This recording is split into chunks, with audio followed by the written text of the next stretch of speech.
Ana es una psicóloga especializada en temas transgénero, reconocida por su enfoque sistémico y su mirada profesional integral.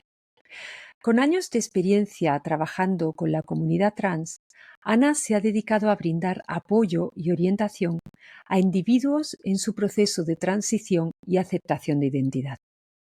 Su enfoque sistémico no solo considera al individuo, sino también a su entorno social, familiar y cultural, promoviendo una comprensión holística y profunda de las dinámicas que afectan a las personas trans.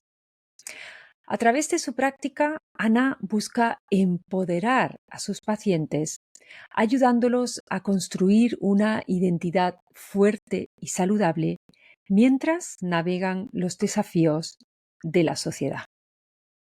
Bueno, hola Ana, bienvenida a Eliza and Rainbows. ¿Qué tal? ¿Cómo estás? Muy bien, muchas gracias. La verdad que tenía ganas de la entrevista, así que gracias por la oportunidad. Y nosotros teníamos ganas de tenerte por aquí, que eres una invitada muy especial, porque no se encuentra todos los días a alguien que esté, o como tú, psicóloga, que esté especializada en el tema trans y que trabajes con personas trans. Ujú. Yo creo que para entrar en, ¿no? En el tema, me gustaría que te presentara más que nada el enfoque sistémico, que dijeras más o menos de qué trata y sobre todo cómo lo aplicas en el trabajo con las personas trans.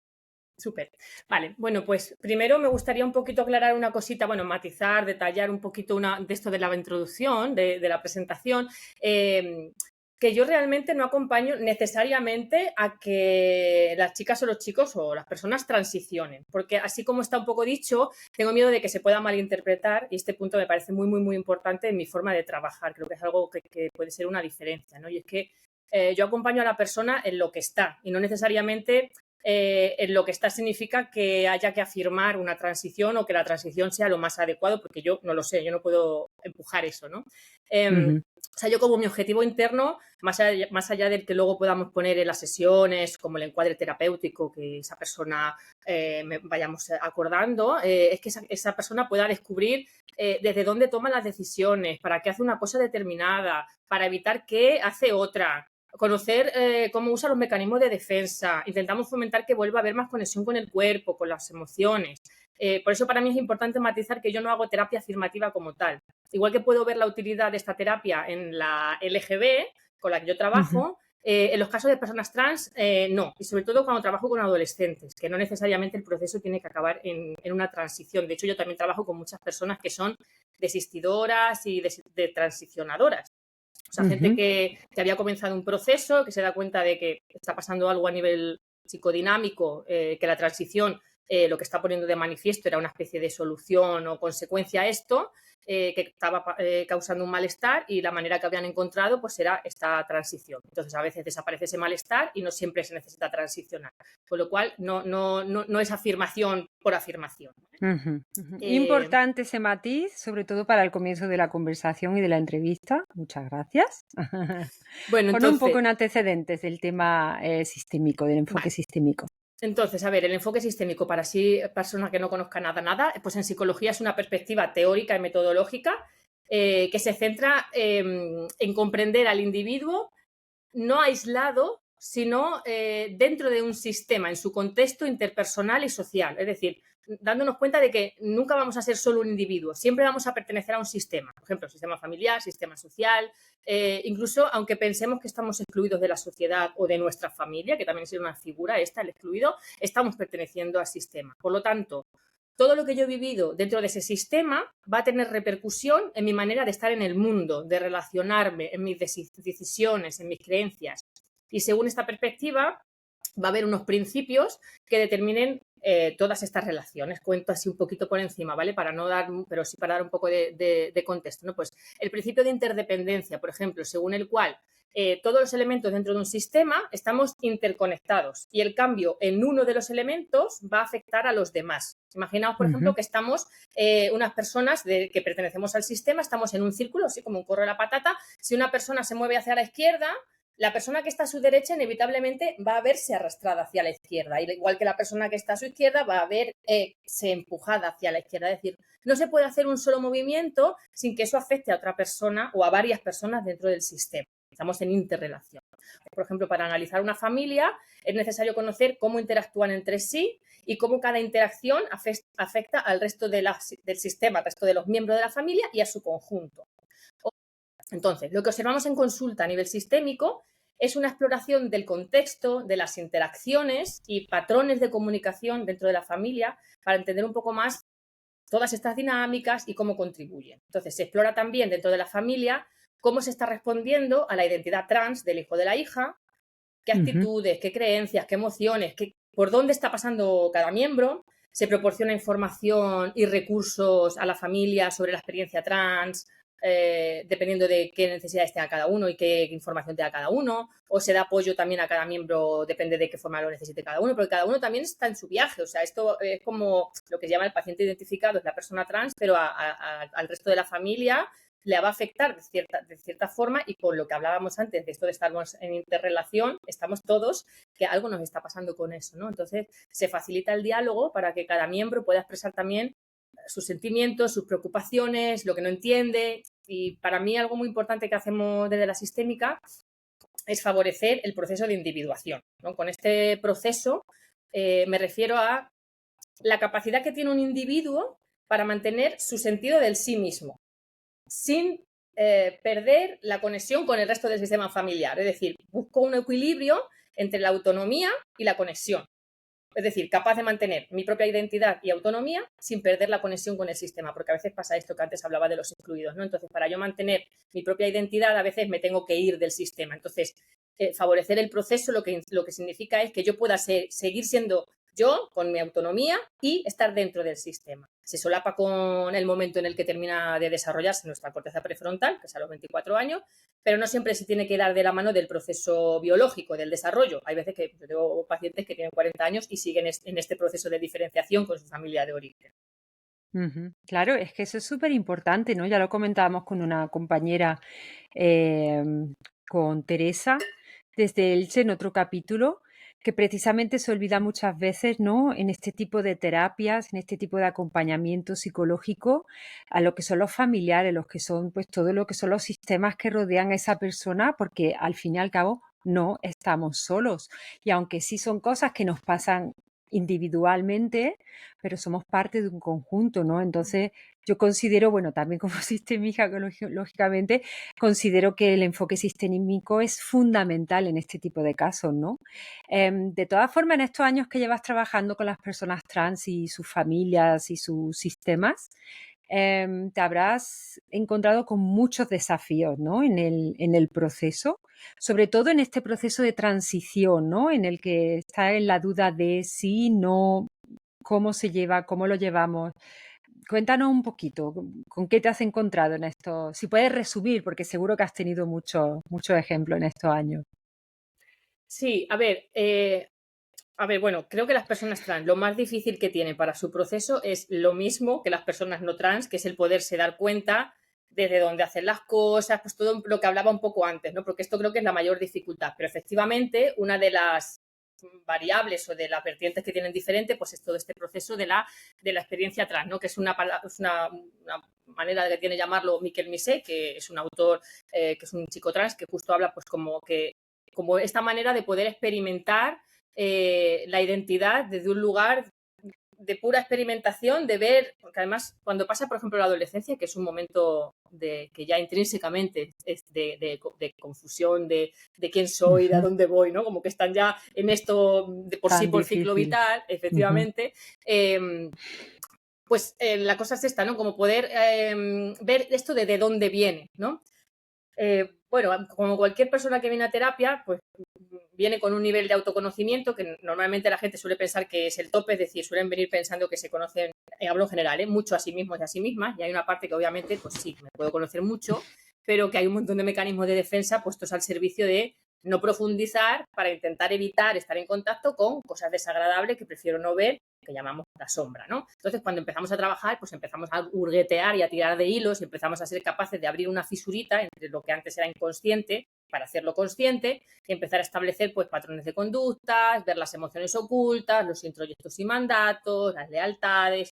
Muchas veces nos caen fichas de decisiones que hemos tomado en la vida que creíamos que habíamos tomado desde un lugar y nos damos cuenta de que las habíamos tomado desde otro, totalmente distinto. Entonces, bueno, de aquí viene la segunda parte del proceso, que es la de la responsabilidad, entendida responsabilidad como hacerme cargo de las consecuencias de mis actos, ¿no? Y aquí veo si quiero cambiar algo o quiero reparar algo o quiero seguir haciéndolo igual porque estoy bien con eso que hice. Entonces, en las personas trans es lo mismo. Que yo realmente hago poca diferenciación entre un acompañamiento a una persona trans y a una que no lo es. Al final, para mí, tanto si el ser trans es una causa, como si es una consecuencia, como si es una manera de conectarme conmigo, como si es una manera de evitar estar en contacto con otra cosa, lo voy a abordar igual que puedo abordar cualquier otra condición o situación. Si es verdad que hay algunos temas que son más recurrentes dentro de este colectivo, como puede ser el tema de la disforia, si la hay, la relación con el cuerpo. Normalmente también ponemos bastante atención a las relaciones familiares porque suele haber conflicto. Entonces, también es verdad que las personas a las que yo acompaño dentro del colectivo trans hay un porcentaje bastante alto de neurodivergencia, entonces también atendemos a lo que esté pasando con estos aspectos y cómo mejorar su calidad de vida. Y también, aunque son generalizaciones, por supuesto, pero hay una tendencia a tener una mirada más puesta hacia afuera que hacia adentro, a darle mucha importancia a lo que piensen los demás, a cómo me ven los demás, con mucho juicio interno. Entonces, pues también trabajamos en mejorar la autoestima, en rebajar esta necesidad de aprobación externa. Y también lo que he podido observar, también en términos generales, sobre todo en chicos trans, aunque también en chicas, que hay una dificultad para conectarse con su energía agresiva. Que la energía agresiva no es entendida como actos violentos, sino como la capacidad que tengo para energetizarme, es decir, para traer energía a mi cuerpo y poner límites o ir a por lo que quiero, ¿no? Conectarme con mi no y conectarme con mi deseo. Entonces, yo creo que estas serían así los principales aspectos que vamos tratando un poco en el acompañamiento. ¿Y eso dices que le pasa más a los chicos trans que a las chicas? Por lo menos lo que tú has vivido hasta ahora. Sí, hay una dificultad bastante grande de conectarse con esta energía agresiva. ¿Hay alguna causa por qué puede ser que eso esté más relacionado con los chicos Pues trans que con las chicas esto es trans? mi hipótesis, ¿eh? O sea, todo esto es subjetivo, pero para mí, si tengo que apostar por algo, tiene que ver con la socialización, porque los chicos trans han tenido una socialización normalmente, a no ser que la transición se haya empezado en la infancia, pero normalmente han tenido una socialización de mujer. Y claro, a las mujeres normalmente si hablamos dentro de este sistema que estábamos diciendo antes, los grandes mandatos o introyectos que tenemos por vivir en una sociedad patriarcal, pues son los chicos no lloran, las chicas no se enfadan, ¿no? Entonces, claro, cuando eres una chica y tú muestras tu energía agresiva, es mucho más fácil que se te reprima o que se te contenga o que se te niegue que cuando eres un chico, ¿no? Como que un niño puede estar chillando y liándola más parda y si es una niña enseguida es como que mandona o que histérica o que eso no se hace. Igual que al revés con los niños, normalmente pues no puedes llorar y tienes que ser un machote. Hablo todo el rato de estereotipos sexistas, obviamente, pero al final eso es lo que también estamos mamando en un inconsciente colectivo. Entonces, para una mujer biológica es más difícil conectar con la agresividad porque en general ha habido menos permiso para tenerla en su entorno. Perdón, ¿cómo influye en ese caso el entorno familiar y social en la salud mental, en el bienestar emocional, en las personas trans? Claro, pues es un poco que es imposible pensar que este entorno familiar y social, como el que acabo de nombrar, no va a atravesar longitudinalmente la salud mental y el bienestar de cualquier persona. Pues aspectos como la estabilidad y la seguridad, los modelos de comportamiento, de comunicación, las redes de apoyo, las expectativas, las creencias, la economía, los recursos, la cultura, los valores, la gestión emocional, todo esto que se dé dentro de la familia o del sistema, pues va a influir directamente en la vivencia de la persona. Y en el caso de las personas trans, pues no es distinto, ¿no? La máxima diferencia que podemos encontrar es si en la familia o algunos miembros de la familia apoyan la decisión de la transición o no, que es donde podemos encontrar mayor conflicto. Y yo no creo que necesariamente la familia tenga que estar de acuerdo y eso sea lo más beneficioso para la persona en todos los casos. Por esto que hablaba antes justo de que cada caso va a tener unas diferencias individuales. Porque en algunos casos hay familias que han apoyado una transición muy rápida porque justo les inquietaba estar en ese impasse de la propia transición y como que han empujado un poco a que la persona se posicionara y han como un poco presionado esto, una transición más rápida y que eso no ha beneficiado en algún punto al chico o a la chica. Y también tenemos otros casos en los que la familia como que está negando cualquier atisbo de diferenciación de su hija o de su hijo y también puede ser perjudicial. Entonces, lo que sí que creo que es muy beneficioso dentro del entorno familiar para acompañar cualquier proceso de experiencia trans, cualquier proceso de adolescencia también, pero también en este caso más, es que la familia pueda promover un clima adecuado de comunicación abierta, con una buena gestión emocional, donde a pesar de que haya diferencias se pueda mantener un debate y que todo el mundo pueda expresar lo que está viviendo con el mínimo juicio posible, con la mayor empatía. Claro, todo esto muy bonito, luego cada familia pues en todos sitios cuece nada, ¿no?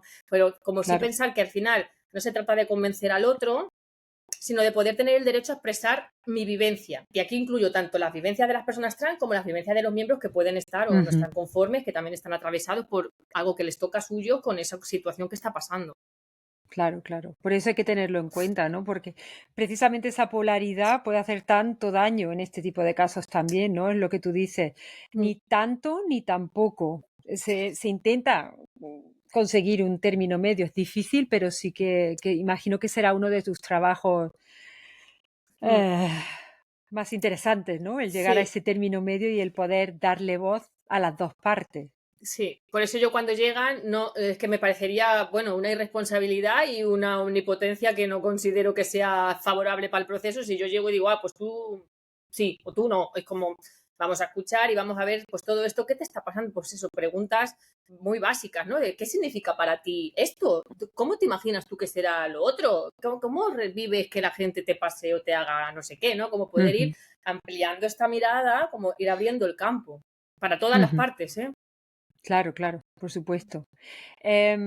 Seguro que hay, bueno, seguro, se da por hecho, lógicamente, como en todo proceso, hay mucho estrés, hay mucha ansiedad por todas las partes. Mm. ¿Qué estrategias das tú o puedes enseñarnos para precisamente gestionar este estrés y esta ansiedad que se puede dar en este proceso? Mm.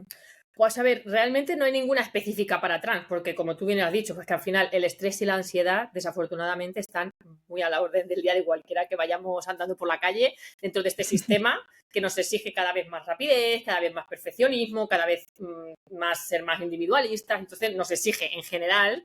Entonces mi intención es poder reducir esa exigencia interna, poderse permitir más el error, poder atreverse a hacer cosas diferentes, a veces con miedo o con vergüenza.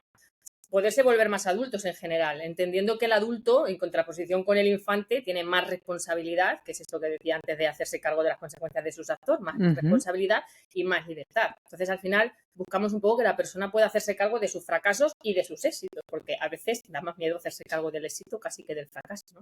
También recordemos que yo trabajo sobre todo con jóvenes y adolescentes que también por ciclo vital pues están en estos momentos de mucho estrés, mucha exigencia, mucho no saber, mucha confusión. Entonces, sí, claro, son se al junta final. todo, ¿no? Es que eso aumenta la complejidad del Mm, proceso terapéutico, ¿no? mm. La edad no es una ventaja en ese sentido, ¿no? No, porque, claro, efectivamente, bueno, yo no sé si alguien puede recordar su adolescencia y pensar qué fácil y qué placentera fue, pero son momentos muy convulsos para el desarrollo, ¿no? Porque hay toda una serie de cambios, no solamente, es que en todos los planos está totalmente atravesado, ¿no? Porque hay cambios físicos, hay cambios en cómo me ve la sociedad, hay cambios en las normas, hay cambios, por supuesto, psicológicos, entonces, claro, todo esto ya genera bastante confusión y al final, pues el tema de la identidad, sin la identidad de género, solo el tema de la identidad, que también está muy presente, pues claro, la identidad de género es como pues uno de estos ingredientes más, ¿no? Pues venga, pues el tomate, el pepino para el gazpacho, ¿no? No volvamos a lo del gazpacho porque de verdad me entró unas ganas de tomarme un gazpacho, que aquí no hay gazpacho en Alemania. Tengo que hacerlo yo, los tomates ya puedo decir que no son lo mismo, no saben igual. Pero No. bueno, me quedo con esa analogía tan bonita. Ana, cuéntanos alguna experiencia que hayas tenido, que serán muchas, porque eres una gran profesional y seguro que has tenido muy buenos casos que contarnos, pero una experiencia en la que tu trabajo haya tenido un impacto significativo en la vida de una persona trans. Pues mira, más que quedarme a lo mejor con elegir algunas, sí que creo que hay algo que creo así a nivel que funciona muy bien para todo el sistema, que es como lo que más éxito tiene, más que una intervención concreta, creo que esto da más luz, ¿no? Que es favorecer el proceso de diferenciación, ¿no? Que antes he nombrado este proceso. Para las personas que no lo conozcan, es un término que implica el camino que realiza una persona para establecer su propia identidad y autonomía, incluyendo su capacidad para mantener la identidad e emociones Ujú, independientes de las influencias familiares, ¿no? Como definir y mantener límites personales para proteger la individualidad o un desarrollo de la identidad basado en las propias creencias, valores y experiencias, en lugar de conformarse con las expectativas externas, como si cogiéramos todo lo que hemos aprendido del sistema familiar, también social, pero en este caso la diferenciación iría más en el familiar, de los mandatos, los introyectos familiares, y los revisáramos para decidir con cuáles nos quedamos y se convierten en creencias y cuáles desechamos y ya no nos sirven. Y aunque esto es un proceso que realmente es el hijo o la hija que lo está llevando a cabo, el resto de la familia puede colaborar o puede entorpecer este proceso. Entonces, claro, cuando ujú. se da en paralelo que las madres y padres, genitores o familia en general, fomentan y ayudan a que este proceso, a que se dé este proceso, mejora muchísimo las relaciones dentro de la familia y las relaciones de cada miembro consigo mismo. Ujú. Y eso es más o menos, digamos, tu objetivo a la hora de porque claro, tiene que haber muchas partes, ¿no? Y eso dependiendo también se individualiza, ¿no? Dependiendo de la familia, de las creencias limitantes, los valores familiares, todo lo que haya, así en conjunto. Pero digamos que se podría dar como objetivo principal eso precisamente que acabas de nombrar tú ahora. Si solo tengo que elegir uno, decir, venga, quédate con una sola cosa, sí. Claro que luego es verdad que al final la persona viene y yo el primer día que llega digo, vale, ¿cuáles son tus objetivos? ¿No? Si dentro de un año te dicen qué has aprendido, mejorado, reducido, tal, tal, tal, ¿cuáles son tus objetivos? Yo lo apunto. Esos son los objetivos como específicos que trae la persona. Pero hay unos Ujú, objetivos subyacentes que trae la persona, solo que no está siendo capaz de verbalizarlo, porque vamos a ir viéndolo con el resto del proceso. Y también hay unos objetivos que tengo yo, porque veo que pues esta persona pues tiene mucha timidez o tiene poca, lo que yo vaya viendo también. Entonces, claro, ahí trabajamos en un montón de planos. Pero si solo tengo que elegir uno, sí, elijo esto. La verdad me que quedo sí. con ese. Hombre, un buen objetivo, desde luego, y un reto. Y sí, lo que pasa es que es algo que cuando se va consiguiendo, es que se repercute con esto de la interrelación que hablábamos al principio del corro a la patata, es que se nota mucho en el resto de la familia, en las relaciones, es como si de repente algo que estaba así en tensión, lo notas como, aparte de una forma un poco mágica, no es mágica, ¿no? Pero un poco mágica en el sentido de que de repente una madre que estaba con mucho conflicto porque el hijo no habla con ella y no le cuenta y porque está claro, el hijo está a lo mejor con una resistencia porque el hijo también está en su peli pensando, pues la madre no está aceptando no sé qué, y de repente el hijo o la hija, ¿no? Como que se colocan en un lugar como pudiendo poner un límite interno, no necesariamente siempre lo tiene que poner hacia afuera, pero sí como que se siente con la capacidad de ponerlo y como mágicamente la madre de repente es como que pues no Ujú. necesita todo el rato estar preguntando y controlando dónde vas, con quién vas, o bueno, entiende que de repente, si la madre, por ejemplo, favorece este proceso de individuación y se da cuenta de que el hijo o la hija necesita más espacio, también se relaja, como que es algo que toca a todo el mundo, ¿no? Entonces, por eso Ujú. me gusta. Sí, es mágico, es lo que tú dices, muy bonito. Porque Mm, también se suele decir, ¿no? Se suele decir, vamos a ver, no vas a cambiar a tus padres, no vas a cambiar a tu madre, no vas a cambiar a tu padre, pero si tú te cambias y si tú trabajas, llegará un momento en que indirectamente, ¿no? Es como el que echa, continuando con analogías, como el que echa la grasa o el aceite en la cadena de la bicicleta anda, ¿no? Entonces, sí, no has tocado las ruedas, no has tocado el manillar, pero la bicicleta anda, porque, sí. bueno, es eso, De es lo hecho, mágico de la sistémica. sí, y de hecho a mí me pasa, cuando por ejemplo vienen madres o padres que su hijo o hija ya es mayor de edad y entonces pues no quieren algo tanto familiar, sino que vienen, por ejemplo, preocupados con este paciente identificado, ¿no?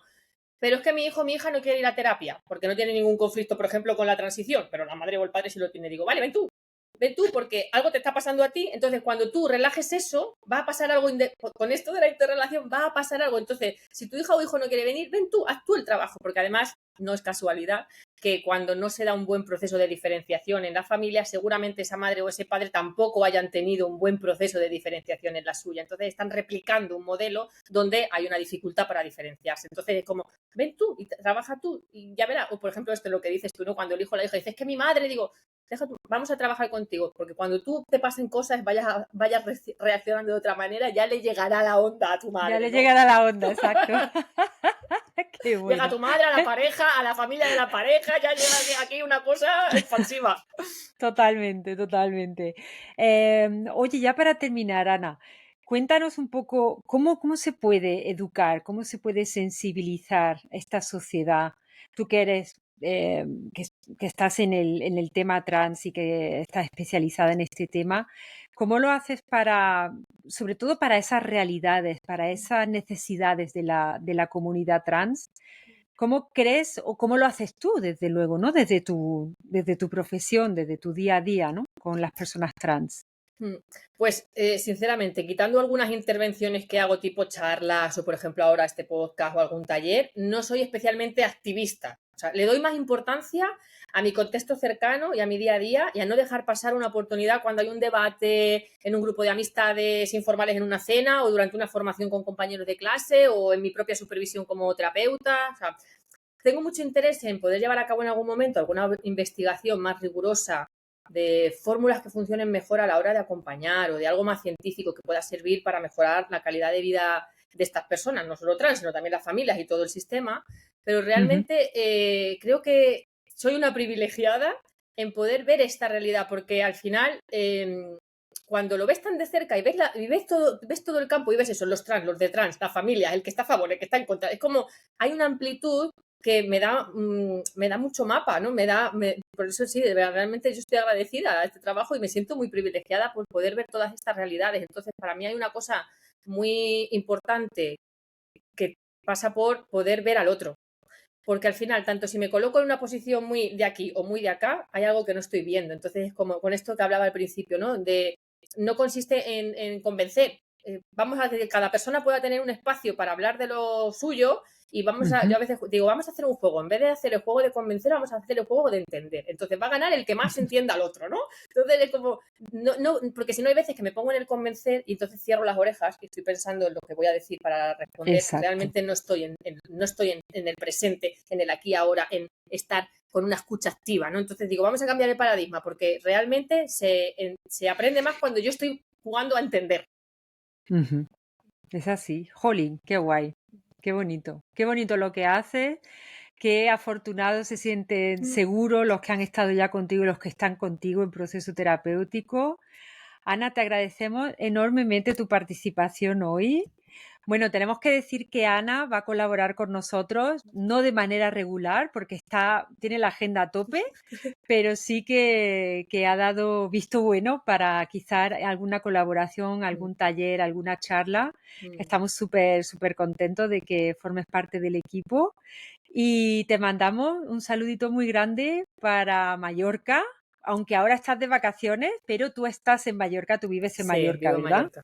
Sí. Muy bien, pues que vaya todo bien, buenas vacaciones, buen verano y hasta pronto.